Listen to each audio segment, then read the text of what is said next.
Ipinatupad po ng pamahalang panunsod ng Cotabato ang suspensyon ng lahat po ng klase sa pampubliko at pribadong paaralan sa lahat ng antas simula po ito kahapon hanggang ngayong araw. Araw po ng Webes, January 29, 2026, bunsod po ito ng sunod-sunod na lindol na naranasan po sa lungsod at mga karatig po na lugar. Sir Nation, ayon po sa anunsyo po ng City Government, isinagawa ang hakbang bilang pag-iingat upang matiyak ang kaligtasan ng mga mag-aaral, guro at kawani ng paaralan habang patuloy na minomonitor ang sitwasyon at isinasagawa ang mga kinakailangang safety assessment. Kaugnay nito, Sir Nation, magsasagawa po ng inspeksyon at safety assessment ang City Disaster Risk Reduction and Management Office. Ito pong CTRRMO, katuwang po ang City Engineering Office sa lahat po ng paaralan upang masuri ang kalagayan ng mga gusali matapos ang serye po ng mga pagyinig.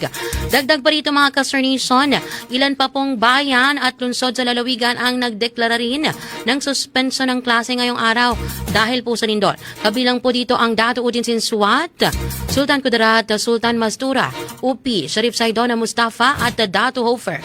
Pinapayuhan po ang mga magulang, mag-aaral at guro na patuloy na makinig sa opisyal na abiso ng kanilang lokal na pamahalaan para po sa karagdagang impormasyon hinggil sa pagbabalik ng klase at iba pang hakbang sa kaligtasan.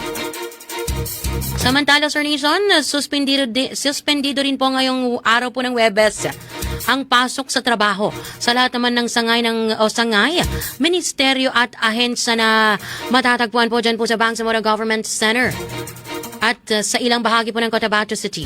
Batay po ito sa Memorandum Circular number 018 series of 2026 na pirmado po ni Acting Senior Minister Abdullah Kusaina. Layunin po ng suspensyon na bigyan daan ang masusing inspeksyon at damage assessment sa mga gusali at pasilidad ng pamahalaan upang matiyak ang kaligtasan ng mga empleyado at publiko. Inaasahan babalik sa normal ang pasok bukas ang mga ahensyang saklaw ng suspensyon habang tuloy-tuloy naman ang operasyon ng mga tanggapan at kawani na may kinalaman po sa disaster response at iba pang serbisyong pang-emerhensiya.